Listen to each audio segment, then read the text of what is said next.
Fermez les yeux un instant. Imaginez que vous êtes un géologue, quelque part dans une région reculée de l'Afrique du Sud, en train de creuser dans des couches de roches vieilles de plusieurs milliards d'années. Votre marteau frappe quelque chose d'inattendu, quelque chose qui ne devrait pas être là. Une structure organisée, symétrique, presque géométrique, enfouie dans un minerai qui s'est formé bien avant que la moindre cellule complexe n'ait existé sur cette planète. Votre cœur s'accélère. Vos mains tremblent. Vous savez que ce que vous tenez entre vos doigts remet en question tout ce que l'humanité a jamais cru savoir sur son propre passé. Et c'est exactement à ce point précis que notre histoire commence. Pas dans un laboratoire confortable, pas dans une université prestigieuse, mais dans les entrailles mêmes de la Terre, là où les secrets les plus anciens attendent d'être découverts par ceux qui osent poser les questions que personne ne veut entendre. Avant de plonger dans ce qui est peut-être le sujet le plus dérangeant de toute l'histoire de la science, je veux que vous réfléchissiez à quelque chose. L'humanité moderne, Homo sapiens, existe depuis environ 300 000 ans. Notre civilisation industrielle, celle qui construit des gratte-ciel, qui envoie des sondes dans l'espace, qui divise l'atome, n'existe que depuis environ 200 ans. 200 ans. Mettez cela en perspective avec l'âge de la Terre, qui est de 4 milliards 540 millions d'années. Si vous compressez toute l'histoire de la Terre en une seule année, et toute la civilisation humaine apparaît dans les 14 dernières secondes du 30 et 1 décembre. La révolution industrielle, elle occupe la dernière fraction de la dernière seconde. Nous sommes à un clignement d'œil dans l'histoire de cette planète. Un souffle imperceptible dans un ouragan cosmique qui dure depuis des éons. Et pourtant, nous avons l'audace de croire que nous sommes les premiers. Que rien d'intelligent, rien de complexe, rien de conscient n'a jamais foulé cette terre avant nous. Mais si cette croyance était la plus grande erreur de toute l'histoire humaine? Les scientifiques ont découvert des structures organisées dans des roches vieilles de 4 milliards 280 millions d'années. Laissez ce chiffre pénétrer dans votre esprit. 4 milliards 280 millions d'années. La Terre elle-même n'avait que 300 millions d'années à cette époque. C'était un enfer de lave en fusion, de bombardements d'astéroïdes constants, une surface à peine solidifiée sous une atmosphère toxique. Et pourtant, quelque chose d'organisé existait déjà. Comment est-ce que c'est possible? Et voici un fait encore plus troublant. Si une civilisation avancée avait existé il y a seulement 100 millions d'années, presque toutes les traces de son existence auraient été complètement effacées. Chaque ville, chaque route, chaque machine, chaque monument, tout cela aurait disparu, digéré par la Terre elle-même à travers des processus géologiques implacables. La planète recycle sa propre surface. Elle avale ses propres secrets. Et si les plus grands secrets de l'histoire de la Terre n'étaient pas ceux que nous n'avons pas encore trouvés, mais ceux que la Terre elle-même a détruits, je veux que vous pensiez à quelque chose qui va vous garder éveillé cette nuit. 99,9% de toutes les espèces qui ont jamais vécu sur cette planète n'ont laissé absolument aucune trace fossile. Aucune. Pas un os, pas une empreinte, pas un fragment. Elles ont existé, elles ont vécu, elles ont peut-être prospéré pendant des millions d'années, et elles ont disparu comme si elles n'avaient jamais été là. Si des espèces entières peuvent s'évanouir sans laisser la moindre preuve de leur existence, alors une civilisation entière pourrait-elle en faire autant? Pourrait-il y avoir, enfouis sous nos pieds, sous les océans, dans les couches les plus profondes de la croûte terrestre, les restes d'une intelligence qui nous a précédés? Des questions comme celle-ci empêchent certains des esprits les plus brillants de la planète de dormir. Et ce ne sont pas des théoriciens du complot dans leur sous-sol. Ce sont des scientifiques de la NASA, des climatologues de renom, des astrophysiciens, des géologues qui ont consacré leur vie à comprendre notre planète. Et ce qu'ils ont trouvé les terrifie. Maintenant, avant que nous plongions plus profondément dans ce terrier de lapins, et croyez-moi, celui-ci va plus profond que tout ce que vous avez jamais exploré, je veux vous demander quelque chose. Pensez-vous que quelque chose a existé avant nous? Quelque chose d'intelligent? Quelque chose de conscient? Quelque chose qui a peut-être regardé les mêmes étoiles que nous regardons ce soir? Gardez votre réponse en tête, parce que d'ici la fin de cette histoire, là, elle pourrait bien changer. Aimez cette vidéo, abonnez-vous à la chaîne et laissez un commentaire avec votre réponse. Je veux voir ce que vous pensez avant de vous montrer les preuves. Parce que ce qui vient ensuite va remettre en question tout ce que vous croyez savoir. Pour comprendre pourquoi cette question est si profondément troublante, nous devons d'abord comprendre ce que signifie réellement le temps profond. Et je ne parle pas de quelques milliers d'années. Je ne parle même pas de quelques millions d'années. Je parle de milliards d'années, des échelles de temps si vastes que l'esprit humain n'a littéralement pas évolué pour les appréhender. Notre cerveau est conçu pour comprendre les saisons, les générations, peut-être quelques siècles, mais des milliards d'années, oh, c'est comme essayer de compter chaque grain de sable sur chaque plage de la Terre. Vous pouvez comprendre le concept intellectuellement, mais vous ne pouvez pas vraiment le ressentir. Permettez-moi de vous donner une analogie qui pourrait aider. Imaginez que toute l'histoire de la Terre est représentée par la distance entre Paris et Marseille, environ 780 km. Dans cette analogie, toute l'histoire de l'humanité, depuis nos premiers ancêtres jusqu'à ce moment précis où vous lisez ces mots, serait représentée par les 7 derniers centimètres du voyage. 7 centimètres. Et notre civilisation industrielle? L'épaisseur d'une feuille de papier posée sur le sol à Marseille. Tout le reste de cette route, 780 km de roches, de temps, d'événements, c'est un territoire largement inconnu. Et c'était des milliards d'années pendant lesquelles quelque chose, n'importe quoi, aurait pu se produire. Et nous n'en saurions rien. La Terre a traversé des ères géologiques si différentes de notre monde actuel qu'elles pourraient tout aussi bien être des planètes différentes. L'ère ADN, les 500 premiers millions d'années, était un monde de lave en fusion, de bombardements d'astéroïdes constants et d'une atmosphère si toxique que la respirer vous tuerait en quelques secondes. Et pourtant, c'est dans des roches de cette époque que des scientifiques ont trouvé ces structures organisées troublantes. L'ère archéenne, qui a suivi et duré plus d'1,5 milliard d'années, a vu l'émergence des premières formes de vie microscopiques. Mais 1,5 milliard d'années, c'est un temps inconcevable.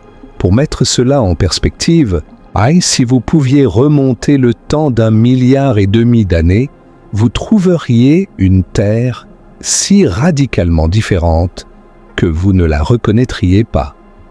Les continents étaient dans des positions complètement différentes. L'atmosphère avait une composition chimique totalement étrangère. Les océans avaient une couleur différente. C'était, à tous égards, un monde alien.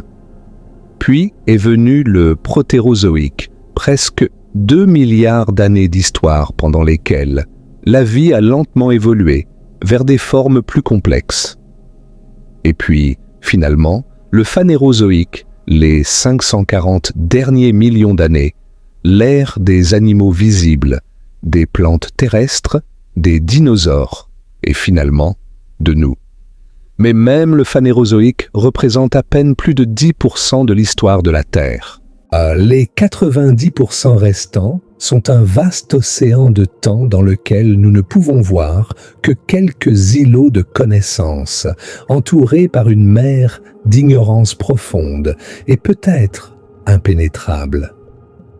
Et c'est ici que nous devons parler du registre fossile, parce que c'est la fenêtre principale à travers laquelle nous regardons le passé de la Terre. Et cette fenêtre est beaucoup plus petite, beaucoup plus trouble et beaucoup plus trompeuse que la plupart des gens ne le réalisent. La fossilisation est un processus extraordinairement rare. Pour qu'un organisme devienne un fossile, il faut un ensemble de conditions si spécifiques, si improbables, que c'est presque un miracle chaque fois que cela se produit. L'organisme doit mourir dans un endroit où il sera rapidement recouvert de sédiments. L'oxygène doit être absent pour empêcher la décomposition.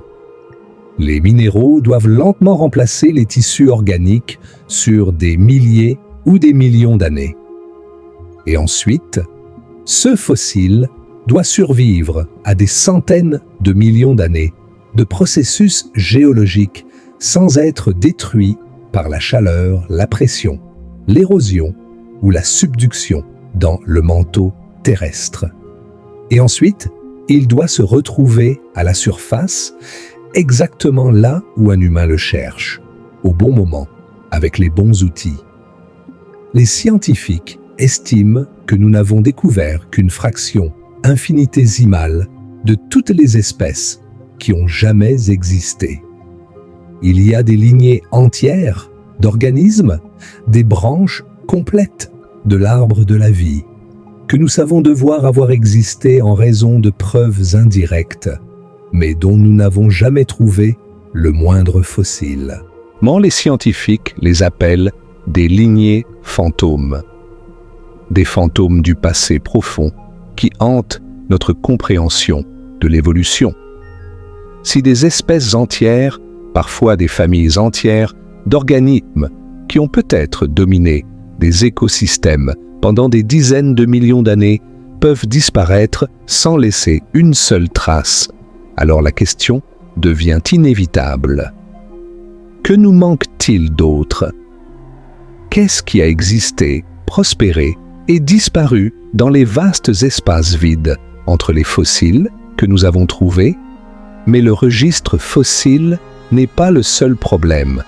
Il y a quelque chose de bien plus fondamental qui rend la détection d'une civilisation ancienne presque impossible, et c'est la tectonique des plaques.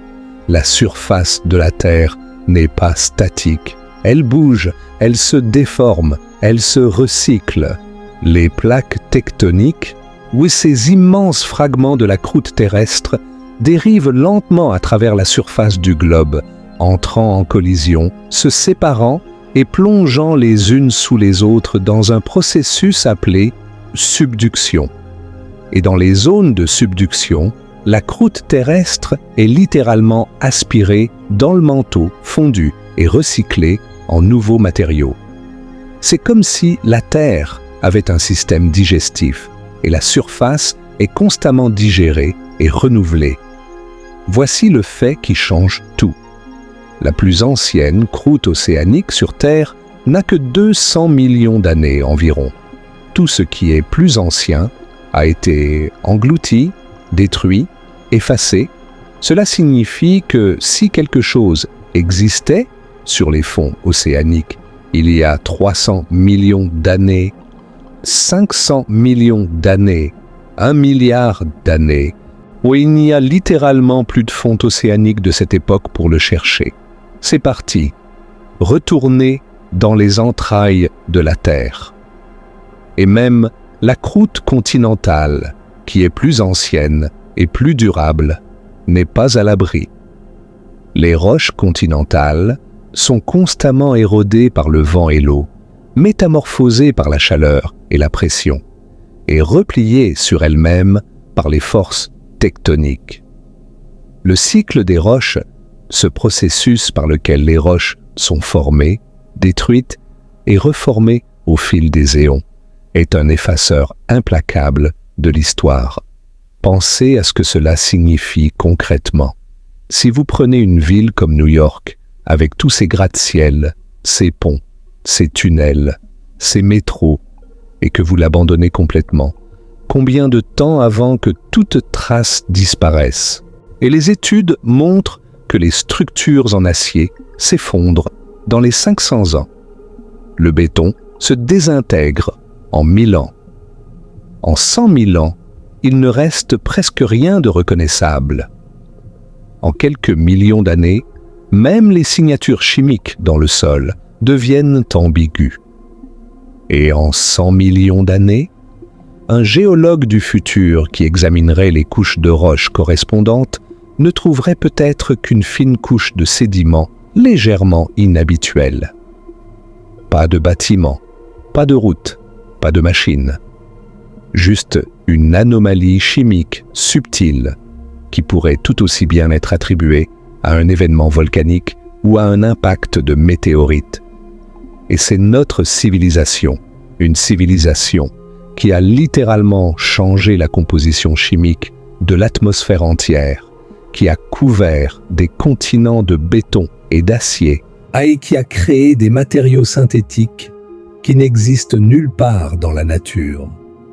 Même nous, avec toute notre empreinte massive sur cette planète, nous serions presque invisibles dans le registre géologique après 100 millions d'années. Alors imaginez quelque chose de plus ancien, quelque chose qui a existé il y a 200 millions d'années, 500 millions d'années, 1 milliard d'années. Les chances de trouver des preuves directes sont essentiellement nulles. Et c'est exactement ce qui rend cette question si fascinante et si terrifiante en même temps. L'absence de preuves n'est pas une preuve d'absence. Surtout quand la Terre elle-même est activement engagée dans la destruction de toutes les preuves. Mais il y a des choses qui pourraient survivre. Pas des bâtiments, pas des outils, pas des machines, mais des signatures. Il y a des empreintes chimiques dans la roche. Et c'est exactement ce que 2 scientifiques, un climatologue de la NASA et un astrophysicien, ont décidé d'examiner dans un article qui a secoué le monde scientifique. Cet article s'appelle « L'hypothèse silurienne » et son histoire commence d'une manière que vous ne pourriez jamais deviner. Elle commence avec une série télévisée de science-fiction. Le nom « hypothèse silurienne » vient de Doctor Who, la célèbre série britannique de science-fiction dans laquelle une race fictive de reptiles intelligents appelés les Siluriens a construit une civilisation sur Terre bien avant l'apparition des humains. Mais ne vous y trompez pas. Malgré son nom emprunté à la fiction, l'article scientifique qui porte ce nom est tout sauf fictif. Il a été publié en 2018 par Gavin Schmidt, et directeur de l'Institut Goddard d'études spatiales de la NASA, l'une des institutions de recherche climatique les plus prestigieuses au monde, et Adam Frank, professeur d'astrophysique à l'Université de Rochester. Ce ne sont pas des marginaux, ce ne sont pas des théoriciens du complot. Ce sont des scientifiques au sommet de leur domaine, travaillant dans les institutions les plus respectées de la planète. Et leur article pose une question qui semble sortie d'un film de science-fiction, mais qui est profondément, rigoureusement et terrifiamment scientifique. La question est celle-ci.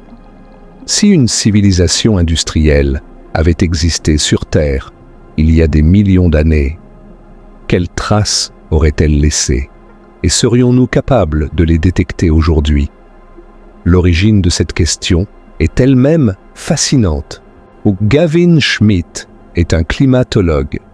Son travail quotidien consiste à étudier comment le climat de la Terre a changé au fil du temps en analysant les signatures chimiques dans les roches, les sédiments et les carottes de glace.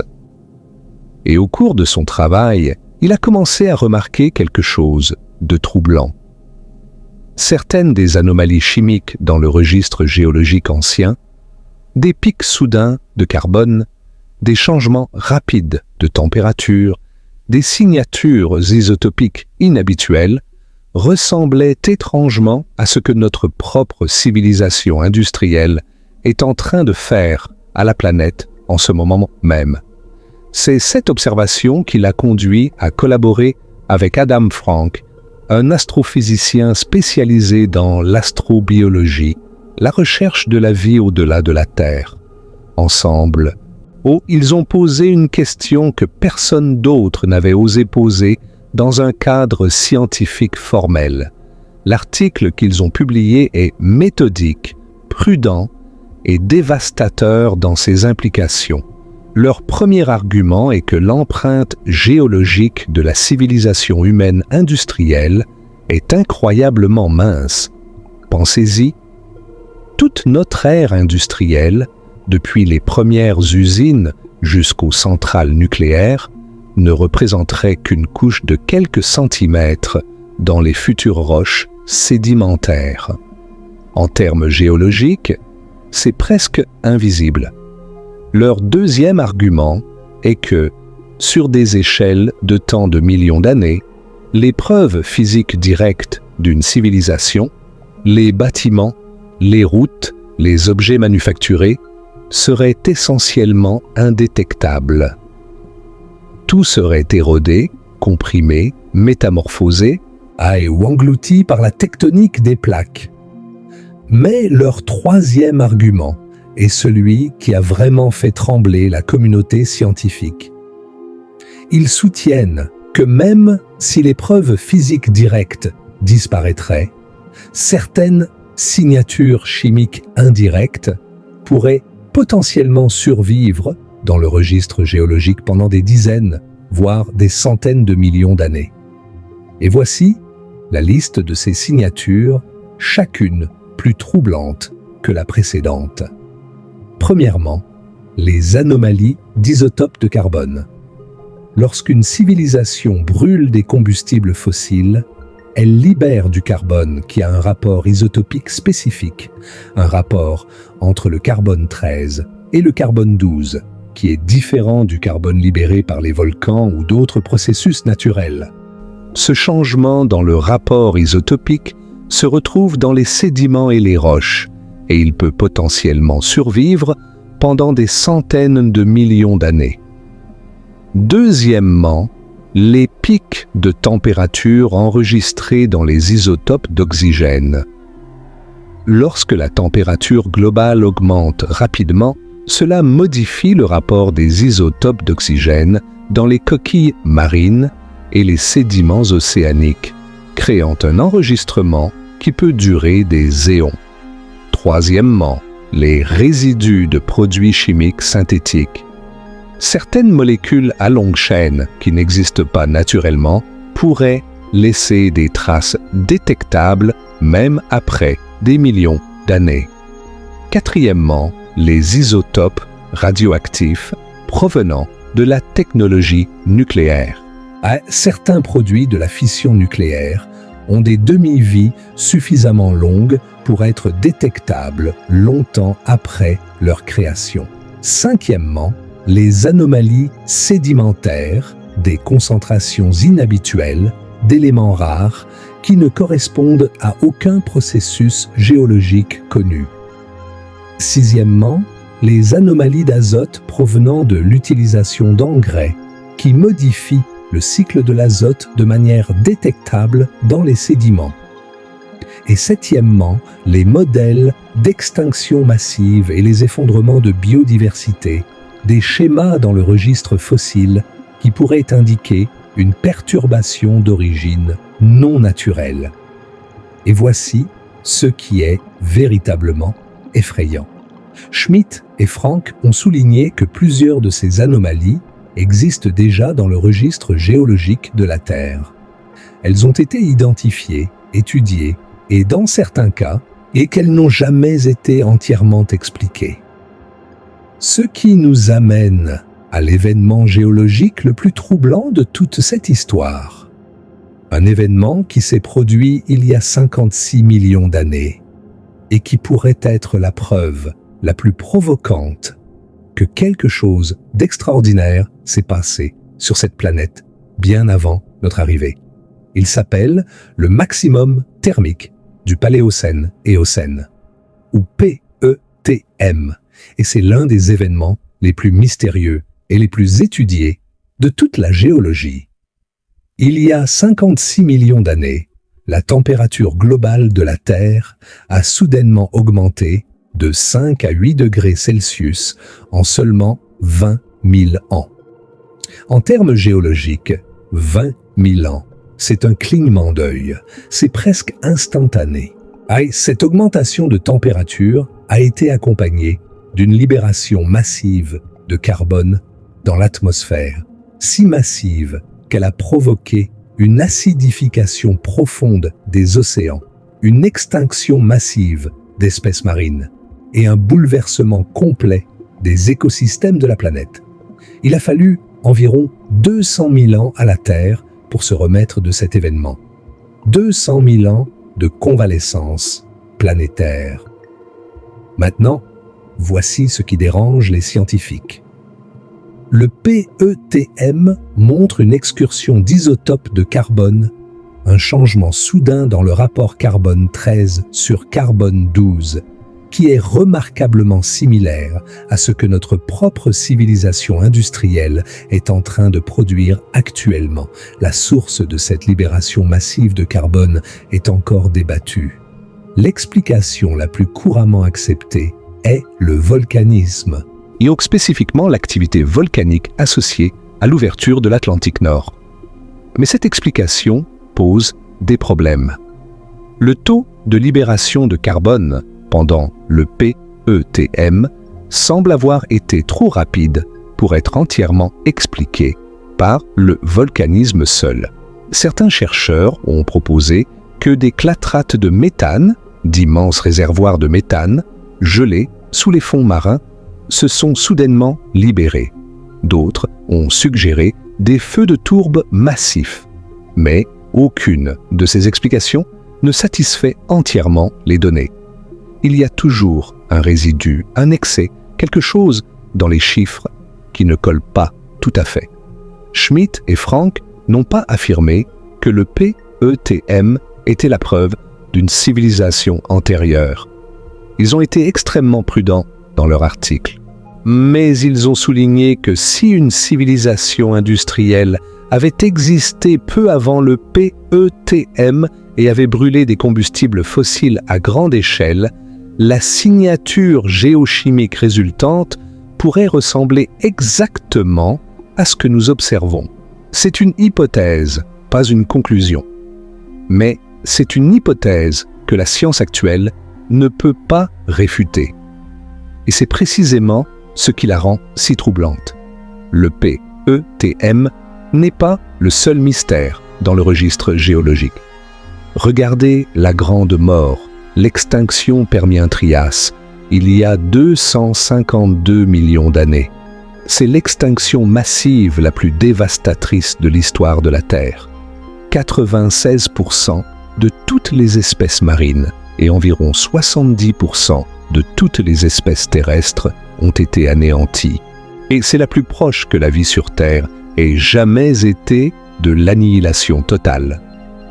L'explication acceptée est le volcanisme massif des trappes de Sibérie, l'une des plus grandes éruptions volcaniques de l'histoire de la Terre. Mais même cette explication laisse des questions sans réponse. Les excursions d'isotopes de carbone associées à cet événement sont complexes et en plusieurs phases, suggérant que ce n'était pas un seul événement simple, mais une série de perturbations. Les pics de mercure dans le registre géologique de cette époque sont inhabituellement élevés, et bien que le mercure soit libéré par le volcanisme, il est également libéré par les processus industriels. Certaines des signatures chimiques ne correspondent pas parfaitement au modèle volcanique. Et puis, il y a les anomalies de l'Ordovicien, il y a environ 450 millions d'années, quand l'océan a traversé des changements chimiques bizarres, suivis d'une glaciation qui ne s'intègre pas facilement dans les modèles climatiques standards. Et le bombardement tardif intense, il y a entre 4 milliards 100 millions et 3 milliards 800 millions d'années, quand le système solaire intérieur a été bombardé par des astéroïdes, un événement dont certains scientifiques remettent en question les preuves, se demandant si tout ce que nous attribuons aux impacts d'astéroïdes est réellement le résultat d'impacts d'astéroïdes. Chacune de ces anomalies a des explications conventionnelles. Des explications parfaitement raisonnables impliquant le volcanisme, les impacts de météorites, les changements dans l'activité solaire et d'autres processus naturels. Mais le point que Schmitt et Frank soulèvent est subtil et puissant. Nous n'avons jamais cherché d'explication non naturelle parce que nous avons toujours supposé qu'il n'y avait rien de non naturel à chercher. Si nous ne cherchons pas, nous ne trouverons pas. Et si les signatures d'une civilisation industrielle ancienne ressemblent, après des dizaines de millions d'années d'altérations géologiques, aux signatures de processus naturels comme le volcanisme, alors nous pourrions, littéralement, regarder les preuves en face sans les reconnaître. Et voici la conclusion la plus importante de l'article de Schmitt et Frank, et c'est la conclusion qui a envoyé des ondes de choc à travers la communauté scientifique. Ils n'ont pas conclu qu'une civilisation antérieure a existé. Ce qu'ils ont conclu, c'est que nous ne pouvons, PS, l'exclure. Si, avec nos outils actuels, avec notre compréhension actuelle de la géologie, avec la façon dont nous avons historiquement interprété le registre géologique, nous ne serions peut-être pas capables de détecter les traces d'une civilisation industrielle qui a existé il y a plus de quelques millions d'années. Et cette incapacité n'est pas un échec de la science. C'est une caractéristique fondamentale de la façon dont la Terre fonctionne. La planète efface ses propres traces. Et nous vivons sur la surface la plus récente d'un palimpseste qui a été écrit et effacé des milliards de fois. L'article a eu des implications profondes pour un autre domaine de la science, l'astrobiologie, la recherche de la vie sur d'autres planètes. Si nous ne pouvons pas détecter une civilisation antérieure sur notre propre planète, la planète que nous connaissons le mieux dans tout l'univers, comment pourrions-nous détecter une civilisation ancienne sur Mars, sur Vénus ou sur une exoplanète à des années-lumière de distance?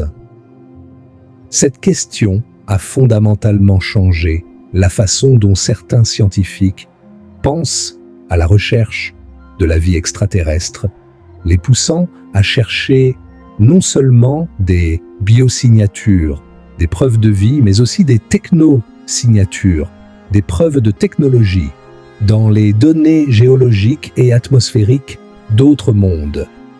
Maintenant, je sais ce que vous pensez. Cela semble incroyable. Cela semble trop beau pour être vrai, ou plutôt trop terrifiant pour être vrai. Mais rappelez-vous, ceci est un vrai article publié dans une vraie revue scientifique par de vrais scientifiques de la NASA et de l'une des meilleures universités du monde. et il ne fait que poser la question. La réponse, elle, se trouve peut-être dans les roches sous vos pieds. Dites-moi dans les commentaires, laquelle de ces anomalies anciennes trouvez-vous la plus suspecte? Laquelle vous donne le plus de frissons? Partagez votre pensée, parce que nous ne faisons que commencer. Maintenant, entrons dans le territoire vraiment fascinant. Si quelque chose d'intelligent a existé avant nous, qui ou quoi cela pourrait-il avoir été? Quels sont les candidats? Et quand vous commencez à examiner les possibilités, vous réalisez que la liste est plus longue, plus variée et plus dérangeante que vous ne pourriez jamais l'imaginer. Le candidat le plus évident, celui auquel tout le monde pense en premier, ce sont les dinosaures. Et il y a une bonne raison à cela. Les dinosaures ont dominé la Terre pendant 165 millions d'années. 165 millions d'années. Laissez ce chiffre pénétrer dans votre esprit. C'est 550 fois plus longtemps que les humains modernes n'ont existé. C'est une durée de domination si incompréhensiblement longue qu'elle rend notre propre existence insignifiante en comparaison. Et pendant ces 165 millions d'années, les dinosaures n'étaient pas des créatures stupides se traînant dans la boue. Certains d'entre eux étaient remarquablement sophistiqués.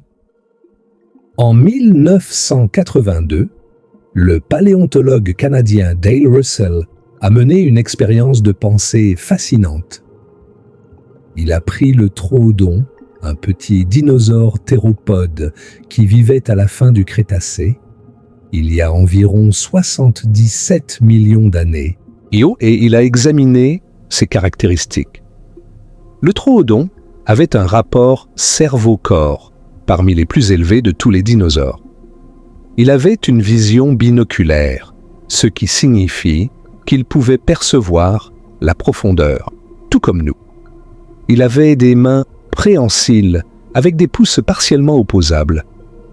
Il était bipède et ses yeux étaient orientés vers l'avant comme un prédateur intelligent. Russell s'est demandé ce qui se serait passé si le troodon avait continué à évoluer pendant encore quelques millions d'années sans l'impact d'astéroïdes qui a mis fin à l'ère des dinosaures. Il a créé un modèle hypothétique qu'il a appelé le dinosauroïde, une créature bipède, à gros cerveau, avec des mains manipulatrices et une posture droite. Quelque chose qui ressemblait étrangement à un humanoïde reptilien. Maintenant, le dinosauroïde de Russell est une expérience de pensée, pas une découverte. Et de nombreux paléontologues l'ont critiqué pour avoir projeté des caractéristiques humaines sur une lignée évolutive qui aurait probablement évolué de manière très différente. Mais le point fondamental de Russell reste valable. 165 millions d'années est un temps incroyablement long pour l'évolution. L'intelligence humaine a évolué en seulement quelques millions d'années. Dans 165 millions d'années, l'intelligence aurait pu émerger, s'épanouir et disparaître des dizaines de fois. Des civilisations entières auraient dû s'élever et tomber dans les vastes espaces de temps entre les fossiles que nous avons trouvés, sans laisser une seule trace que nous pourrions reconnaître 66 millions d'années plus tard. Et c'est le point crucial, 66 millions d'années se sont écoulées depuis l'extinction des dinosaures. 66 millions d'années de pluie, de vent, de tremblements de terre, d'éruptions volcaniques, de tectonique des plaques et d'érosion. Si une civilisation dinosaurienne avait construit des villes, forgé des outils, développé de la technologie, la quasi-totalité de ces preuves aurait été détruite. L'argument standard contre cette idée est que nous n'avons jamais trouvé d'outils dinosauriens, pas de feu, pas de paysage modifié. Mais serions-nous capables de les reconnaître après 66 millions d'années d'effacement géologique? La réponse honnête est que nous ne le savons pas. Et cette incertitude est exactement ce qui maintient la possibilité en vie. Mais les dinosaures ne sont pas les seuls candidats. Et en fait, ils ne sont peut-être même pas les plus intéressants. Reculons encore plus loin dans le temps, bien avant les dinosaures, jusqu'à l'une des périodes les plus étranges et les plus mystérieuses de l'histoire de la vie sur Terre. L'Édiacariens, une période qui s'étend d'environ 635 à 538 millions d'années avant notre ère. C'est ici que les choses deviennent vraiment bizarres. Le biote de l'Édiacarien représente les premières formes de vie multicellulaire complexes jamais trouvées dans le registre fossile. Mais ces organismes ne ressemblent à rien de ce qui existe aujourd'hui. Dickinsonia, par exemple, était une créature plate, ovale, segmentée, qui pouvait atteindre plus d'1 mètre de diamètre. Elle n'a pas de bouche, pas d'intestin visible, pas d'organes reconnaissables. Et les scientifiques ne savent toujours pas comment elle se nourrissait, comment elle se reproduisait, ou même si c'était un animal, une plante, un champignon, ou quelque chose de complètement différent. Charnia était un organisme en forme de fougère qui vivait dans les profondeurs de l'océan, loin de toute lumière du soleil, ce qui signifie qu'il ne pouvait pas faire de photosynthèse. Comment survivait-il? Personne ne le sait avec certitude. Kimberella ressemblait à une sorte de limace primitive, mais ses relations avec les animaux modernes sont toujours intensément débattues. Le biote de l'Édiacarien a été décrit comme un jardin d'Éden alien, un écosystème si fondamentalement différent de tout ce qui est venu après qu'il semble appartenir à une planète différente. Et puis, presque aussi soudainement qu'elles étaient apparues, et ces créatures ont disparu. Elles ont été remplacées lors de l'explosion cambrienne il y a environ 541 millions d'années par une diversification spectaculaire de la vie animale. En un temps géologiquement court, la plupart des principaux embranchements d'animaux qui existent aujourd'hui sont apparus dans le registre fossile. Des yeux, des dents, des carapaces, des griffes, des systèmes nerveux complexes, tout cela a semblé émerger de nulle part. L'explosion cambrienne est l'un des plus grands mystères de la biologie évolutive. Qu'est-ce qui l'a déclenché? Pourquoi si soudainement? Les explications conventionnelles incluent des changements dans la chimie océanique, une augmentation des niveaux d'oxygène, une course aux armements évolutifs entre prédateurs et proies. Mais aucune de ces explications n'est entièrement satisfaisante. Le timing, la vitesse et l'ampleur de l'explosion cambrienne restent profondément puzzling. Et quand vous regardez la transition de l'Édiacarien au Cambrien avec les yeux de l'hypothèse silurienne, une question inconfortable émerge. La disparition du biote de l'Édiacarien et l'émergence explosive de nouvelles formes de vie pourraient-elles cacher quelque chose de plus complexe que ce que nous supposons? Probablement pas, mais le fait que nous ne puissions pas complètement l'exclure est en soi remarquable. Avançons maintenant dans le temps jusqu'à une autre période fascinante, le Carbonifère, qui s'étend d'environ 358 à 298 millions d'années avant notre ère. Le monde du Carbonifère était presque aussi alien que celui de l'Édiacarien, mais d'une manière très différente. C'était un monde de géants. Les niveaux d'oxygène atmosphérique avaient grimpé à environ 35% comparé aux 21% d'aujourd'hui. Et cette surabondance d'oxygène avait permis aux arthropodes d'atteindre des tailles monstrueuses. Des libellules avec des envergures de 70 cm, des 1000 pattes de plus de 2 mètres de long, des scorpions de la taille d'un chien. Le monde entier était recouvert de forêts massives, des forêts si denses, si vastes et si productives qu'elles ont finalement formé les immenses gisements de charbon que nous exploitons aujourd'hui. Et c'est ici qu'une pensée vertigineuse entre en jeu. Et les premiers grands animaux terrestres étaient en train d'évoluer pendant le Carbonifère. Des comportements complexes commençaient à apparaître. 60 millions d'années de forêts denses et de conditions favorables. Si quelque chose d'intelligent avait émergé dans cet environnement, ces restes seraient enterrés sous les couches mêmes de charbon que nous brûlons dans nos centrales électriques. Nous pourrions littéralement être en train de brûler les preuves d'une civilisation antérieure pour alimenter la nôtre. C'est une pensée presque poétique dans son horreur. Et bien que ce soit hautement spéculatif, certains géologues ont noté des anomalies chimiques inhabituelles dans certains gisements de charbon qui n'ont pas été entièrement expliquées. Mais peut-être que le candidat le plus fascinant, le plus troublant et le plus scientifiquement fondé n'est pas un dinosaure, ni une créature de l'Édiacarien, ni un géant du Carbonifère. Peut-être que c'est quelque chose qui est encore parmi nous aujourd'hui. Quelque chose qui nous regarde avec des yeux aliens depuis les profondeurs de l'océan.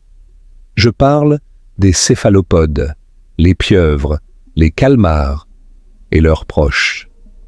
Et si vous pensez que c'est une idée fantaisiste, attendez d'entendre ce que la science a à dire sur ces créatures extraordinaires. Les céphalopodes existent depuis plus de 500 millions d'années. Ils ont survécu à toutes les extinctions massives de l'histoire de la Terre, chacune d'entre elles. Le fait qu'ils soient encore là, après 500 millions d'années d'évolution, est en soi remarquable. Mais ce qui est vraiment stupéfiant, c'est leur intelligence. Que les pieuvres sont considérés comme les invertébrés les plus intelligents de la planète, et leur intelligence rivalise avec celle de nombreux vertébrés. Elles utilisent des outils. Elles résolvent des problèmes complexes. Elles ont des personnalités individuelles distinctes. Elles jouent un comportement qui est traditionnellement associé à un haut niveau de cognition. Elles peuvent ouvrir des bocaux, naviguer dans des labyrinthes et reconnaître des visages humains individuels. Certaines espèces construisent des abris en assemblant des noix de coco ou des coquillages, une forme de construction qui nécessite une planification et une pensée abstraite. Mais voici ce qui rend les céphalopodes vraiment extraordinaires du point de vue de l'évolution. Leur intelligence a évolué de manière complètement indépendante de la nôtre. Le dernier ancêtre commun entre les humains et les pieuvres vivait il y a plus de 700 millions d'années, et c'était probablement un ver plat simple, avec peut-être quelques centaines de neurones. Depuis lors, les deux lignées ont évolué séparément, développant des systèmes nerveux complexes par des voies complètement différentes. Le cerveau d'une pieuvre est distribué à travers son corps, avec des ganglions majeurs dans chaque bras qui peuvent fonctionner de manière semi-indépendante. C'est une architecture cognitive si radicalement différente de la nôtre qu'elle pourrait être considérée comme véritablement alien.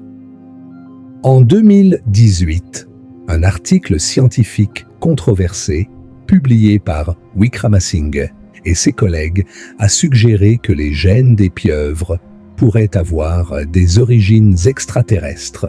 L'article a été largement critiqué par la communauté scientifique et n'est pas considéré comme crédible par la plupart des biologistes. Mais il a mis en lumière un fait réel et déroutant. Les pieuvres possèdent un nombre extraordinairement élevé de gènes qui n'ont pas d'homologue connu chez d'autres animaux. Leur génome est étrangement unique, avec des caractéristiques qui semblent avoir émergé de nulle part dans l'arbre évolutif. L'explication conventionnelle est que ces gènes ont évolué rapidement et divergé au-delà de la reconnaissance. Mais l'ampleur de cette divergence est inhabituelle et continue de fasciner les généticiens. Maintenant, pourrait-il y avoir eu une civilisation céphalopode ancienne dans les océans de la Terre? L'idée semble absurde à première vue, mais considérez ceci. Une civilisation marine ne laisserait probablement aucune preuve terrestre. Pas de feu, puisque le feu ne brûle pas sous l'eau. Pas de métallurgie, pour la même raison. Mais il existe d'autres formes possibles de technologie que nous ne reconnaîtrions peut-être pas. Des constructions biologiques, des modifications de l'environnement marin, des formes de communication et d'organisation que nous n'avons pas encore la capacité de détecter dans le registre géologique. Et rappelez-vous, 85% du fond océanique reste encore inexploré à ce jour. Nous avons de meilleures cartes de la surface de Mars que du fond de nos propres océans. Ce qui se cache là-bas, dans les abysses, dans les fosses les plus profondes, sous des kilomètres de sédiments, nous ne le savons tout simplement pas. Et si les candidats connus ne sont pas suffisamment troublants pour vous, considérez une possibilité encore plus radicale. La possibilité qu'il y ait eu, ou qu'il y ait encore, des formes de vie sur Terre basées sur une biochimie complètement différente de celle que nous connaissons. Le concept s'appelle la biosphère de l'ombre, et c'est l'une des idées les plus fascinantes et les plus sous-explorées de la biologie moderne. L'idée est simple mais profonde. Toute la vie que nous connaissons sur Terre est basée sur l'ADN, utilise les mêmes acides aminés et partage la même machinerie cellulaire fondamentale. Mais que se passerait-il s'il existait des organismes vivant à côté de nous, utilisant une biochimie complètement différente, avec des organismes que nos méthodes de détection standard ne pourraient tout simplement pas identifier parce que nous ne savons pas ce que nous cherchons? Cette idée n'est pas aussi folle qu'elle pourrait sembler. Les extrémophiles, des organismes qui vivent dans des conditions que nous considérions autrefois comme impossibles pour la vie, sont découverts régulièrement dans des endroits de plus en plus improbables. Il y a des bactéries qui vivent dans de l'acide bouillant, des organismes qui prospèrent à l'intérieur de réacteurs nucléaires, se nourrissant de radiation, des écosystèmes entiers qui existent à des kilomètres sous la surface de la Terre, dans la croûte terrestre elle-même, complètement isolée du Soleil et de l'atmosphère. La biosphère profonde, cet immense réseau de vie souterraine, n'a été découverte que récemment. Et les estimations suggèrent qu'elle pourrait contenir autant de biomasse que toute la vie à la surface de la Terre. Des milliards de tonnes de micro-organismes vivant dans l'obscurité totale, dans des roches qui ont des centaines de millions d'années. Nous ne savons presque rien sur eux. Et puis, il y a les séquences génétiques anomales. Lors du séquençage de l'ADN environnemental prélevé dans les océans, les sols et l'atmosphère, Les scientifiques trouvent régulièrement des séquences qui ne correspondent à aucun organisme connu. Des fragments d'ADN qui ne s'intègrent pas dans l'arbre de la vie tel que nous le comprenons. La plupart de ces séquences proviennent probablement d'organismes que nous n'avons tout simplement pas encore catalogués.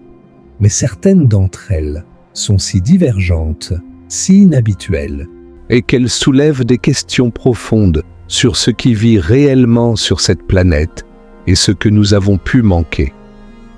Mais nous n'avons pas terminé avec les candidats. Il y a une possibilité que nous devons examiner, une possibilité qui étend notre regard au-delà de la Terre elle-même. Et si la première intelligence dans notre système solaire n'est pas née sur Terre, et si elle est venue d'ailleurs de Vénus ou de Mars, et a peut-être visité ou même colonisé notre planète il y a des milliards d'années, considérons Vénus en premier. Aujourd'hui, Vénus est un enfer, une température de surface de 462 degrés Celsius, une pression atmosphérique 90 fois supérieure à celle de la Terre, des pluies d'acide sulfurique et une atmosphère de dioxyde de carbone si dense que la surface est invisible depuis l'espace. Mais Vénus n'a pas toujours été ainsi. Des modèles climatiques développés par la NASA suggèrent que Vénus a peut-être eu des océans d'eau liquide pendant des milliards d'années. Des milliards d'années de conditions potentiellement habitables. Si la vie est apparue sur Vénus pendant cette période, elle a eu beaucoup plus de temps pour évoluer que la vie sur Terre. L'intelligence aurait pu y émerger bien avant qu'elle n'émerge ici. Et puis, il y a environ 700 millions d'années, quelque chose de catastrophique s'est produit. Un emballement de l'effet de serre a transformé Vénus en l'enfer que nous connaissons aujourd'hui. Si une civilisation existait sur Vénus à cette époque, elle a été annihilée. Mais avant cette catastrophe, aurait-elle pu envoyer quelque chose vers la Terre? Des sondes, des vaisseaux, des micro-organismes, de l'information? Et Mars? Mars est un cas encore plus fort. Nous savons avec certitude que Mars a eu de l'eau liquide. Nous avons trouvé les lits de rivières asséchées, les deltas, les minéraux qui ne se forment qu'en présence d'eau. Mars a eu une atmosphère significative et des conditions potentiellement habitables pendant au moins 1 milliard d'années, et peut-être beaucoup plus. La vie aurait facilement pu y apparaître. Et si l'intelligence a suivi? En 1996, une équipe de scientifiques de la NASA a annoncé avoir trouvé des structures ressemblant à des microfossiles dans ALH 84001, une météorite martienne. Cette annonce a fait la une des journaux du monde entier et a même conduit le président Clinton à faire une déclaration publique. Depuis lors, la plupart des scientifiques ont conclu que ces structures avaient probablement des origines non biologiques. Mais le débat n'est pas entièrement clos. Et chaque nouvelle découverte sur Mars, des molécules organiques trouvées par le rover Curiosity, des fluctuations saisonnières de méthane dans l'atmosphère martienne, des preuves de sources d'eau souterraines, rapprochent la question de la vie martienne de la certitude. La panspermie, l'idée que la vie, ou du moins les ingrédients de la vie, peut voyager entre les planètes sur des météorites, n'est plus considérée comme de la science-fiction. C'est une hypothèse scientifique sérieusement étudiée. Nous savons que des roches sont régulièrement échangées entre Mars et la Terre par des impacts d'astéroïdes. Nous savons que certains micro-organismes peuvent survivre au voyage à travers l'espace.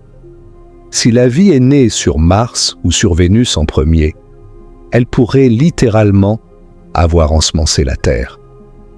Et si ce n'était pas de la vie simple, mais de l'information, de la technologie, ou même des artefacts d'une civilisation. Des objets laissés intentionnellement sur notre Lune, sur des orbites stables dans notre système solaire, ou enfouis dans la croûte de notre planète. Ce qui nous conduit à des preuves qui ne cadrent pas tout à fait avec les explications conventionnelles.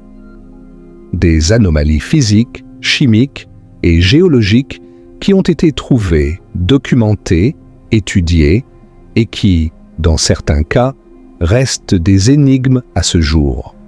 Commençons par les sphères de Klerksdorp, découvertes en Afrique du Sud dans des dépôts de pyrophilite vieux de 2,8 milliards d'années. Ces objets sont de petites sphères métalliques, certaines avec des rainures parallèles, presque parfaites, qui courent autour de leur équateur.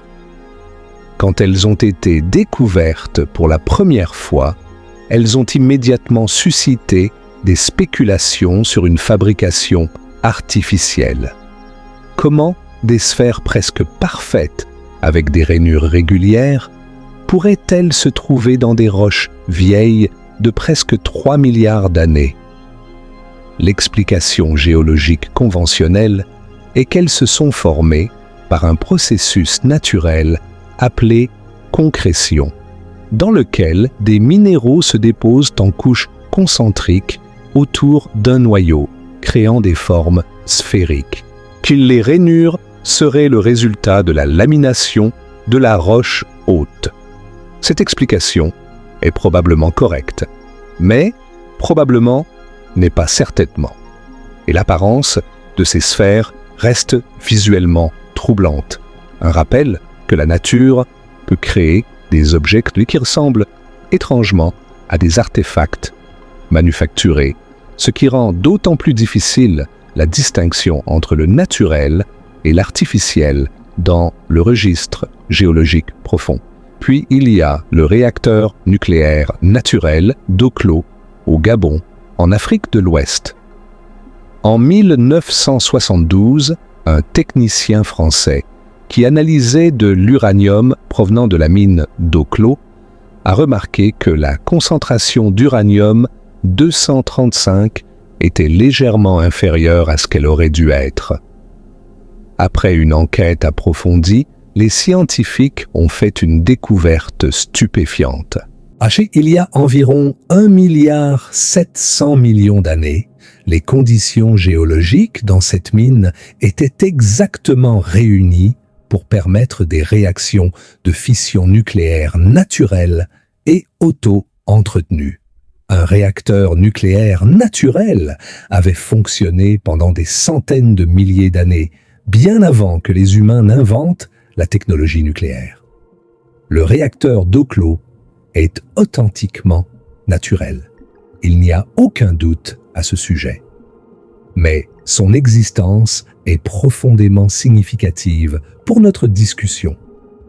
Elle montre que des processus que nous considérons comme exclusivement technologiques peuvent se produire naturellement. Et inversement, elle soulève la question. Si un réacteur nucléaire naturel peut exister, et comment distinguerions-nous les restes d'un réacteur artificiel ancien, d'un réacteur naturel, après des milliards d'années d'altération géologique? Au fil des décennies, il y a eu de nombreux rapports d'objets apparemment manufacturés, trouvés dans des gisements de charbon vieux de plus de 300 millions d'années. Des clous, des chaînes, des blocs métalliques, des objets qui semblent avoir été fabriqués, mais qui sont enfermés dans une roche qui s'est formée bien avant l'apparition des humains. La grande majorité de ces rapports ont été démystifiés. Certains sont des canulars délibérés. D'autres sont des erreurs d'identification, des concrétions naturelles ou des formations minérales prises pour des artefacts. D'autres encore sont des intrusions. Des objets modernes qui se sont retrouvés dans des couches anciennes par des processus naturels comme la bioturbation ou les fissures. Mais quelques-uns, un très petit nombre, restent dans une zone d'ombre où l'explication n'est pas entièrement satisfaisante dans un sens ou dans l'autre. Ces cas ne constituent pas des preuves d'une civilisation antérieure, mais ils illustrent un problème fondamental. Nous ne sommes peut-être pas très doués pour distinguer les vrais artefacts des formations naturelles quand nous regardons dans les profondeurs du temps géologique. Et c'est un bon moment pour faire un parallèle avec un artefact historique qui a radicalement changé notre compréhension du passé. Le mécanisme denticitaire, découvert en 1901 dans une épave au large de la Grèce. Ce dispositif, vieux d'environ 2000 ans, y est un calculateur astronomique mécanique d'une sophistication extraordinaire. Il contenait des engrenages, des cadrans et des inscriptions qui permettaient de prédire les éclipses, de suivre les cycles lunaires et de calculer les positions des planètes. Avant sa découverte, personne ne soupçonnait que les Grecs anciens aient été capables de construire quelque chose d'aussi complexe. Un seul artefact a révélé un niveau de sophistication technologique caché. Si le mécanisme denticitaire avait été perdu, si cette épave n'avait jamais été trouvée, nous ne saurions rien de cette capacité. Nous aurions gravement sous-estimé les Grecs anciens. Et c'est un artefact vieux de seulement 2000 ans, parfaitement conservé sous l'eau. Imaginez ce qui pourrait être perdu dans des dizaines ou des centaines de millions d'années. Et revenons maintenant aux signatures isotopiques, parce que c'est ici que l'argument scientifique devient le plus fort et le plus troublant. Le PETM dont nous avons parlé plus tôt n'est pas le seul événement du registre géologique qui montre des excursions d'isotopes de carbone compatibles avec une activité industrielle. Les scientifiques peuvent différencier le carbone libéré par les volcans du carbone libéré par la combustion de combustibles fossiles, parce qu'ils ont des signatures isotopiques différentes. Le carbone volcanique a un rapport carbone 13 sur carbone 12 relativement élevé. Le carbone des combustibles fossiles a un rapport beaucoup plus bas parce que les combustibles fossiles sont dérivés de matière organique ancienne qui a préférentiellement incorporé le carbone 12 plus léger. Et lorsque nous brûlons des combustibles fossiles aujourd'hui, nous poussons le rapport isotopique du carbone atmosphérique vers le bas, et ce changement est enregistré dans les sédiments océaniques et les formations de carbonate. Le fait troublant est que certaines excursions d'isotopes de carbone dans le passé géologique ont des signatures qui ne correspondent pas parfaitement à une source volcanique. Elles sont trop rapides, trop intenses, ou ont une forme isotopique qui suggère un mélange de sources, dont certaines ressemblent à la combustion de matière organique plutôt qu'à des émissions volcaniques. Le PETM est l'exemple le plus célèbre, mais il y en a d'autres. Certaines de ces excursions se produisent dans des périodes où il n'y a pas de province signée majeure connue pour expliquer la libération de carbone, ou d'autres coïncident avec des extinctions de masse ou des perturbations écologiques majeures. Chacune a des explications conventionnelles possibles, mais aucune n'est entièrement satisfaisante.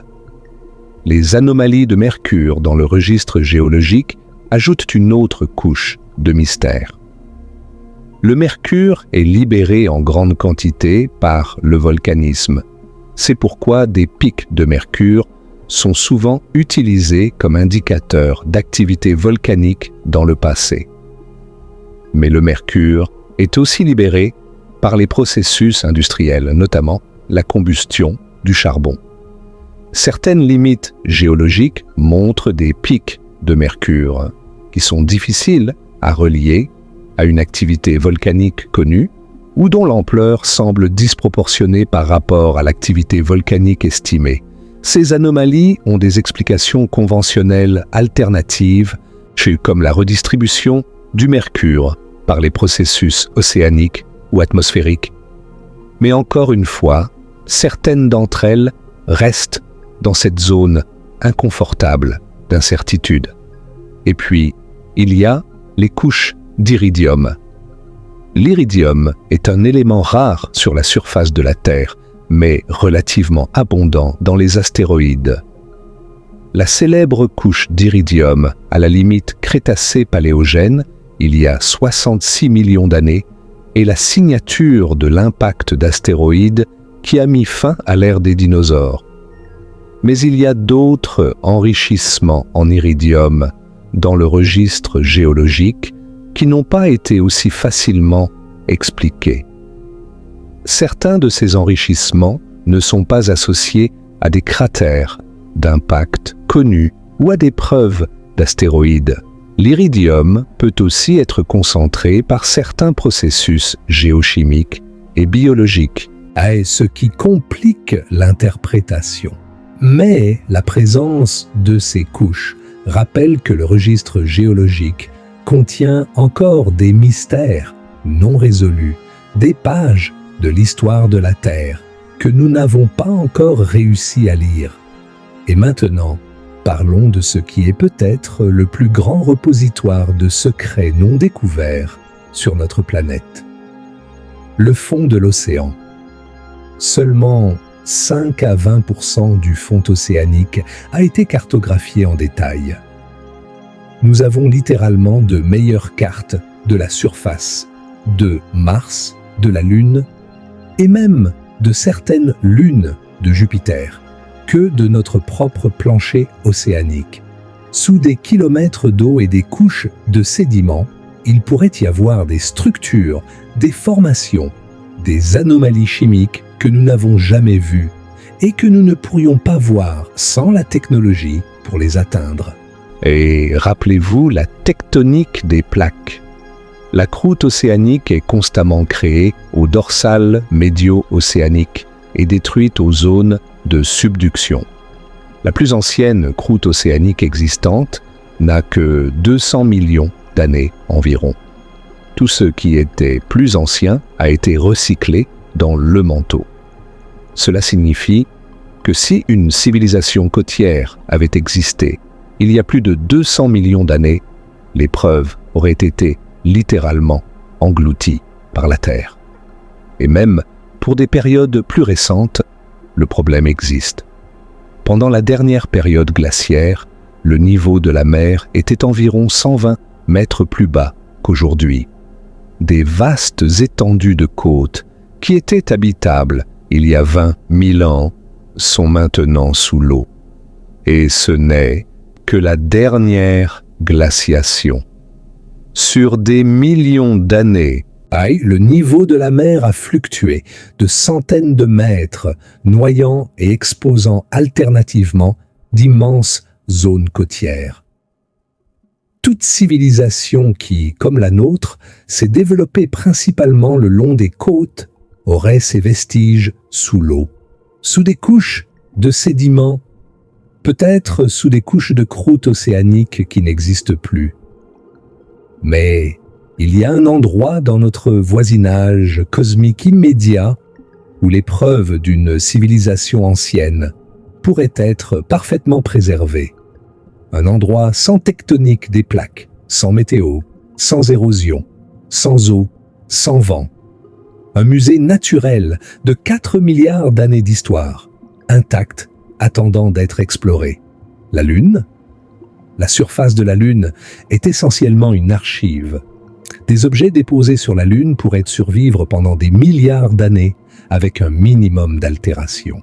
Les empreintes de pas laissées par les astronautes d'Apollo seront encore là dans des millions d'années, à moins d'être effacées par un impact de micrométéorites.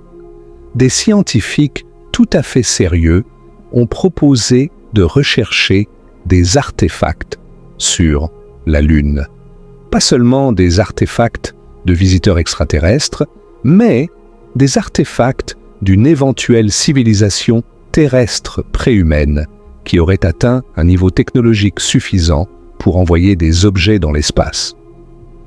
Si une civilisation sur Terre avait atteint notre niveau technologique il y a, disons, 500 millions d'années, elle aurait pu laisser des traces sur la Lune que nous pourrions théoriquement trouver aujourd'hui.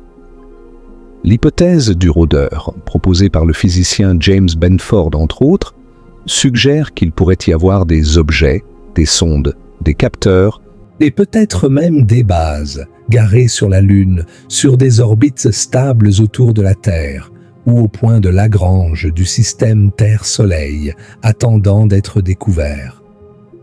Et nous n'avons jamais systématiquement cherché. Mars représente une autre possibilité. La surface de Mars est beaucoup mieux préservée que celle de la Terre, parce que Mars n'a pas de tectonique des plaques actives et que son atmosphère est trop mince pour une érosion significative. Des formations géologiques vieilles de milliards d'années sont encore visibles à la surface martienne. Si une civilisation avait existé sur Mars il y a 3 milliards d'années, quand Mars avait encore de l'eau et une atmosphère, les preuves pourraient être considérablement mieux préservées que des preuves comparables sur Terre. Le cratère Gale, exploré par le rover Curiosity, contient des séquences sédimentaires qui racontent l'histoire de milliards d'années d'histoire martienne. D'autres sites, comme Jezero Crater, exploré par le rover Perseverance, contiennent des dépôts de delta qui auraient été un endroit idéal pour la vie et peut-être pour la civilisation. Nous sommes profondément engagés dans cette exploration maintenant. Les preuves ne sont pas des preuves concluantes. Elles ne prouvent rien définitivement. Mais ce sont des questions, des anomalies, des zones d'ombre dans notre compréhension du passé de la Terre.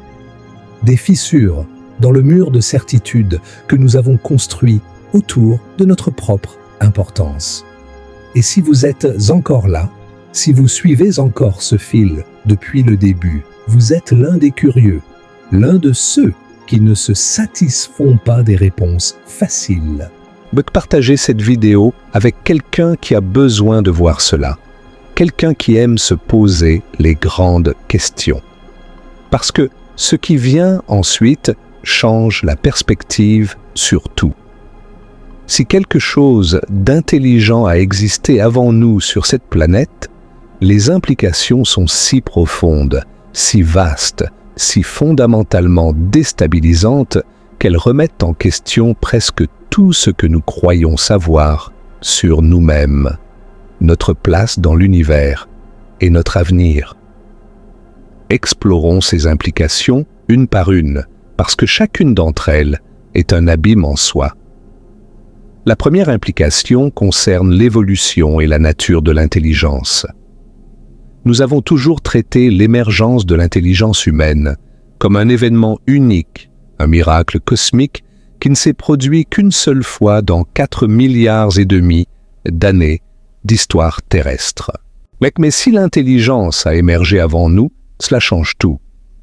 Cela signifie que l'intelligence n'est pas un accident unique, mais un phénomène récurrent. Un résultat quasi inévitable de l'évolution quand les conditions sont réunies. Cela signifie que la vie tend vers l'intelligence comme l'eau tend vers le bas. Pas toujours, pas partout, mais souvent, et de manière répétée. Et si c'est vrai pour la Terre, alors c'est probablement vrai pour d'autres planètes aussi. L'intelligence pourrait être courante dans l'univers, pas rare. La deuxième implication concerne notre unicité, ou plutôt notre manque d'unicité. L'humanité a toujours cru qu'elle était spéciale. Les premiers, les pionniers, les élus. Mais si nous ne sommes pas les premiers, si nous ne sommes que les derniers d'une longue lignée de civilisations qui se sont élevées et effondrées sur cette planète, alors notre sentiment de spécificité est une illusion. Nous sommes les passagers les plus récents sur un train qui roule depuis des milliards d'années. Et nous n'avons aucune idée de qui était assis à notre place avant nous. La troisième implication est la plus terrifiante de toutes. Elle concerne notre avenir. Si quelque chose d'intelligent a existé avant nous, il n'est plus là. Il a disparu. Et la question qui s'impose naturellement est « Pourquoi ? Que leur est-il arrivé ? Et ce qui leur est arrivé, pourrait-il nous arriver aussi ?» Cette question nous connecte directement à l'un des problèmes les plus profonds de la science moderne, le paradoxe de Fermi et le concept du grand filtre. Le paradoxe de Fermi, nommé d'après le physicien Enrico Fermi, est une question simple mais profonde. L'univers est immensément vieux et immensément vaste. Il devrait y avoir des milliards de planètes habitables. Si la vie et l'intelligence sont possibles, elles auraient dû apparaître de nombreuses fois, et certaines de ces civilisations auraient dû devenir beaucoup plus avancées que nous. Alors, où sont-elles ? Pourquoi n'avons-nous trouvé aucune preuve d'intelligence extraterrestre ? Pourquoi le ciel est-il silencieux ? Le concept du grand filtre est une tentative de réponse au paradoxe de Fermi. L'idée est qu'il existe quelque part sur le chemin entre la matière inerte et une civilisation technologique avancée, un ou plusieurs obstacles extrêmement difficiles à surmonter. C'est des filtres qui éliminent presque toutes les civilisations avant qu'elles ne puissent devenir détectables à travers les distances interstellaires. La question cruciale est de savoir si le grand filtre est derrière nous ou devant nous. S'il est derrière nous, si l'obstacle majeur est quelque chose que nous avons déjà surmonté, comme l'émergence de la vie elle-même ou le développement de la multicellularité, alors nous avons de bonnes chances de survie à long terme. Mais si le grand filtre est devant nous, s'il s'agit de quelque chose que les civilisations technologiques rencontrent après avoir atteint notre niveau de développement, alors notre pronostic est sombre. L'existence d'une civilisation terrestre préhumaine ajouterait une dimension terrifiante au grand filtre. Si l'intelligence a émergé sur Terre avant nous et a été détruite, et cela suggère que le grand filtre pourrait être quelque chose qui affecte les civilisations au sommet de leur développement. Quelque chose qui les empêche de durer. Et nous pourrions être en train de marcher directement vers ce même filtre, aveugle à son existence, incapable de voir les os de ceux qui sont tombés avant nous, parce que la Terre a effacé leurs traces. Alors, qu'est-ce qui a pu les détruire ? Si une civilisation antérieure a existé et a disparu, quelles sont les causes possibles de sa disparition ? Examinons les scénarios, parce que chacun d'entre eux résonne avec des échos terrifiants de notre propre situation. Le premier scénario est l'autodestruction par dégradation environnementale. C'est le scénario qui fait le plus froid dans le dos parce qu'il est si proche de ce que nous vivons en ce moment. Si le PETM, ou ce réchauffement massif il y a 56 millions d'années, a été causé en partie par une civilisation industrielle antérieure qui a brûlé des combustibles fossiles et libéré du carbone dans l'atmosphère, alors c'est un avertissement qui nous est adressé à travers le temps profond. Une civilisation qui a fait exactement ce que nous faisons, qui a brûlé du carbone, réchauffé la planète, acidifié les océans et déclenché une catastrophe écologique qui l'a anéanti. Et il a fallu 200 000 ans à la Terre pour se remettre de leur erreur. 200 000 ans. Et nous, en ce moment, nous ajoutons du carbone à l'atmosphère plus rapidement que tout ce qui a causé le PETM plus rapidement. Nous sommes en train de dépasser la vitesse de tout événement de réchauffement connu dans le registre géologique, y compris ceux qui ont déclenché des extinctions de masse. Le deuxième scénario est la destruction par une catastrophe naturelle. Un impact d'astéroïdes, une super éruption volcanique, une rafale de rayons gamma provenant d'une étoile mourante. La Terre est un endroit dangereux, et elle l'a toujours été. 5 extinctions de masse majeures ont frappé cette planète au cours des 500 derniers millions d'années, et chacune d'entre elles a anéanti la majorité des espèces vivantes. Si une civilisation avait la malchance d'exister au moment d'un de ces événements, elle aurait été balayée sans aucune possibilité de défense, surtout si elle n'avait pas atteint un niveau technologique suffisant pour détecter et prévenir la menace. Et même si elle l'avait atteint, un astéroïde de 10 km de diamètre, haut comme celui qui a tué les dinosaures, libère une énergie équivalente à 10 milliards de bombes d'Hiroshima. Aucune technologie que nous possédons actuellement ne pourrait nous protéger contre un impact de cette ampleur. Le troisième scénario est l'épuisement des ressources et l'effondrement. Toute civilisation technologique a besoin de ressources, d'énergie, de matières premières, de terres arables. Si une civilisation antérieure a épuisé ses ressources plus vite qu'elle ne pouvait se renouveler, elle aurait pu s'effondrer, comme de nombreuses civilisations humaines l'ont fait à plus petite échelle. Les Mayas, les Romains, les habitants de l'île de Pâques, tous ont connu des effondrements, liés au moins en partie à la surexploitation de leur environnement. À l'échelle planétaire, un tel effondrement pourrait être irréversible, et surtout si la civilisation avait épuisé les combustibles fossiles facilement accessibles. Pensez-y, si nous, l'humanité moderne, nous nous effondrions complètement, une civilisation future pourrait avoir beaucoup plus de mal à industrialiser que nous ne l'avons eu, parce que nous avons déjà extrait le charbon, le pétrole et le gaz naturel les plus faciles d'accès. Les ressources que nous avons utilisées pour amorcer notre révolution industrielle ne seraient plus disponibles. Le quatrième scénario est peut-être le plus intrigant de tous. Et s'ils ne sont pas morts? Et s'ils ont évolué au-delà de la forme physique ou s'ils sont partis? L'idée qu'une civilisation suffisamment avancée pourrait transcender la biologie, se télécharger dans un substrat numérique, ou fusionner avec la technologie d'une manière qui la rend invisible aux observateurs extérieurs, n'est pas de la science-fiction.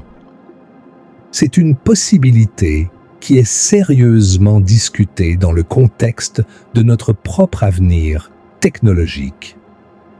Si une civilisation antérieure a fait cette transition, elle pourrait être partout et nulle part, invisible pour nous non pas parce qu'elle a disparu, mais parce qu'elle a changé de forme d'une manière que nous ne pouvons pas percevoir.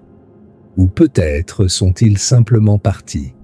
Peut-être ont-ils construit des vaisseaux et sont partis vers les étoiles, laissant la Terre derrière eux comme un berceau abandonné. Et le cinquième scénario, celui qui est le plus profondément troublant de tous. Et s'ils sont toujours là, sous la surface, dans les profondeurs des océans, dans des cavernes souterraines, dans une forme que nous ne reconnaissons pas.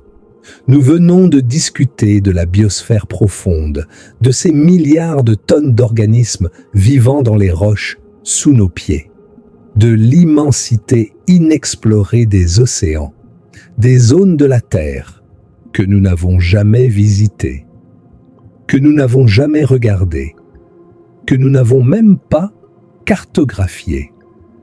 L'idée qu'une intelligence ancienne pourrait se cacher dans les endroits que nous n'avons pas encore examinés est, scientifiquement, extrêmement improbable. Mais extrêmement improbable n'est pas impossible. Et dans l'immensité du temps profond, même les événements extrêmement improbables finissent par se produire. Chacun de ces scénarios est troublant à sa manière. Mais il y a un scénario global, un méta-scénario, qui est peut-être le plus terrifiant de tous. Et si la civilisation sur Terre est cyclique? Et si c'est un schéma qui se répète encore et encore à travers les milliards d'années de l'histoire de notre planète? Une civilisation s'élève. Elle découvre les combustibles fossiles. Elle s'industrialise. Elle libère du carbone dans l'atmosphère. Le climat se déstabilise. Les écosystèmes s'effondrent. La civilisation s'effondre avec eux. Les preuves sont lentement effacées par les processus géologiques. La Terre se guérit. De nouvelles formes de vie évoluent. Des millions d'années passent, de nouveaux combustibles fossiles se forment à partir de la matière organique accumulée. Et puis, une nouvelle civilisation s'élève, découvre ces combustibles fossiles, et le cycle recommence. Un cycle de civilisation et d'effondrement qui se répète depuis des éons, et chaque itération effaçant les traces de la précédente, chaque nouvelle civilisation croyant qu'elle est la première, qu'elle est spéciale, qu'elle est unique. Quand en réalité, elle n'est que la dernière dans une longue lignée de civilisations qui ont toutes fait les mêmes erreurs et subi les mêmes conséquences. Sommes-nous condamnés à répéter un cycle que nous ne pouvons même pas voir? Cette question résonne avec une profondeur existentielle qui transcende la science pure. C'est une question philosophique, presque spirituelle. Et c'est une question à laquelle nous ne pouvons pas encore répondre. Mais le simple fait de la poser, de la prendre au sérieux, de l'examiner avec les outils de la science est un acte de courage intellectuel.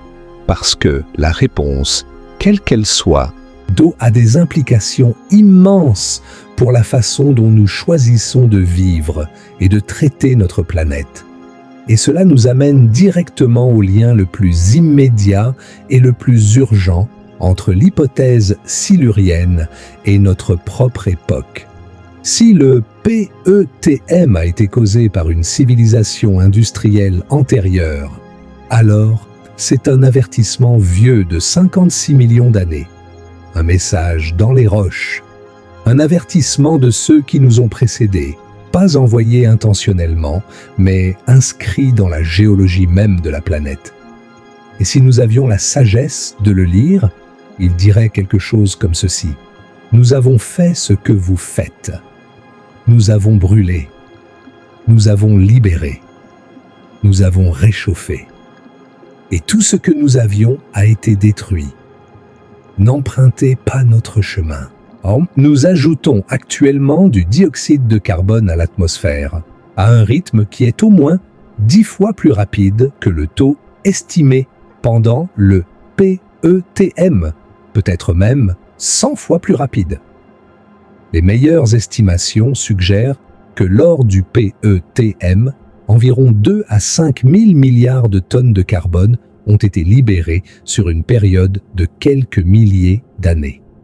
Nous avons libéré environ 580 milliards de tonnes depuis le début de la révolution industrielle et nous continuons au rythme d'environ 40 milliards de tonnes par an, avec une accélération. Si nous continuons sur cette trajectoire, nous pourrions libérer une quantité de carbone comparable à celle du PETM en seulement quelques siècles, au lieu de quelques millénaires. Nous ne faisons pas que répéter les erreurs du passé. Nous les répétons plus vite. Et plus fort, et avec moins de marge de manœuvre. Et si la civilisation qui a causé le PETM, si elle a existé, n'a pas survécu aux conséquences de ses actions, quelles sont nos chances? Nous avons un avantage qu'il n'avait peut-être pas. Nous savons, nous comprenons le problème. Nous avons la science pour le comprendre et potentiellement la technologie pour y remédier. Mais avoir la capacité de faire quelque chose et choisir de le faire sont deux choses très différentes. Et si l'histoire est un guide, les civilisations ne sont pas toujours bonnes pour agir sur les avertissements qu'elles reçoivent, même quand ces avertissements sont écrits dans les roches sous leurs pieds.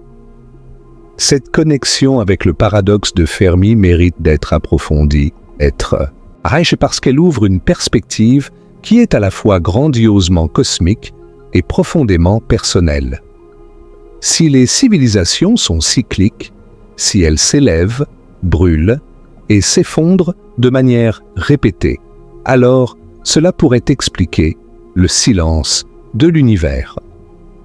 Le paradoxe de Fermi nous demande pourquoi nous ne voyons pas de signes de civilisation extraterrestre.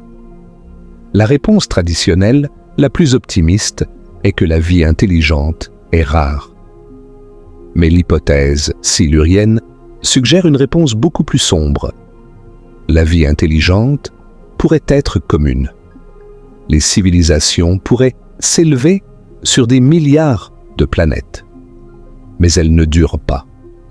Elles s'autodétruisent ou elles sont détruites par des catastrophes naturelles et les preuves de leur existence sont effacées par les processus géologiques de leur planète.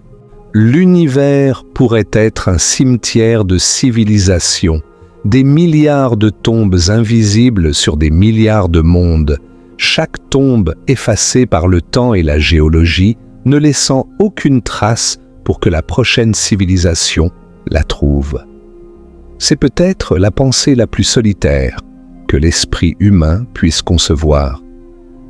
Non pas que nous soyons seuls dans l'univers, mais que nous ne sommes que les derniers dans une longue file de civilisations qui se sont toutes tenues au même point, ont regardé les mêmes étoiles, ont posé les mêmes questions et ont toutes fini par disparaître.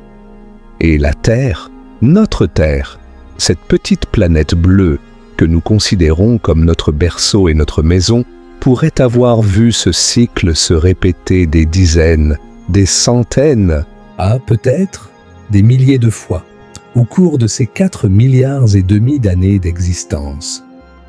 Chaque cycle nettoyé, effacé, oublié. Et nous, les humains, les derniers arrivés, marchant aveuglément sur les tombes invisibles de ceux qui nous ont précédés. Mais au milieu de cette noirceur cosmique, il y a une lueur de lumière. Il y a quelque chose que nous pouvons faire. Quelque chose que nous faisons déjà. Et c'est chercher. Parce que la connaissance est le premier pas vers le pouvoir. Et comprendre notre situation est le premier pas vers la survie. Et les scientifiques cherchent. Activement, sérieusement, avec de nouveaux outils et de nouvelles approches qui auraient été inimaginables il y a seulement quelques décennies. Un nouveau champ d'investigation est en train d'émerger, que l'on pourrait appeler l'archéologie du temps profond, ou la paléocétie. Des scientifiques proposent de réexaminer systématiquement le registre géologique à la recherche de technosignatures, des signatures chimiques, isotopiques ou minéralogiques qui pourraient indiquer une activité technologique dans le passé profond de la Terre. De nouveaux projets de forage ciblent des sédiments anciens avec des techniques d'analyse chimique de pointe, capables de détecter des anomalies à des niveaux de sensibilité qui étaient impossibles il y a seulement quelques années. L'apprentissage automatique et l'intelligence artificielle sont appliqués aux données géologiques, cherchant des schémas que les yeux humains pourraient manquer. Ni des algorithmes capables d'analyser des millions de points de données isotopiques et de signaler les anomalies qui ne correspondent à aucun processus naturel connu. Et cette recherche ne se limite pas à la Terre. Les missions spatiales de la NASA et de l'ESA sont de plus en plus conçues pour chercher non seulement des biosignatures, des preuves de vie, mais aussi des technosignatures, des preuves de technologie sur d'autres mondes. Le rover Perseverance sur Mars collecte des échantillons de roches qui seront ramenés sur Terre pour une analyse détaillée, la première mission de retour d'échantillons martiens. Le télescope spatial James Webb analyse les atmosphères d'exoplanètes, cherchant des compositions chimiques qui pourraient indiquer une activité industrielle. Des missions futures sont planifiées vers Europa, la lune de Jupiter, c'est qui possède un océan liquide sous sa croûte de glace, vers Encelade, une lune de Saturne qui projette des geysers d'eau dans l'espace, vers Titan, une autre lune de Saturne avec des lacs de méthane liquide et une atmosphère épaisse. Chacune de ces destinations pourrait abriter de la vie et peut-être, juste peut-être, quelque chose de plus. L'hypothèse silurienne a fondamentalement changé la conversation sur ce qu'il faut chercher. Avant cet article, la recherche de la vie extraterrestre se concentrait presque exclusivement sur des biosignatures simples, des indicateurs de vie microbienne, comme l'oxygène, le méthane ou les acides aminés. Maintenant, les scientifiques commencent à se demander si nous ne devrions pas aussi chercher des technosignatures, des indicateurs de technologie comme les polluants industriels, les matériaux synthétiques ou les structures artificielles. Parce que si nous ne pouvons pas détecter une civilisation industrielle sur notre propre planète après quelques dizaines de millions d'années, alors nous devons être beaucoup plus créatifs et beaucoup plus attentifs quand nous regardons d'autres mondes.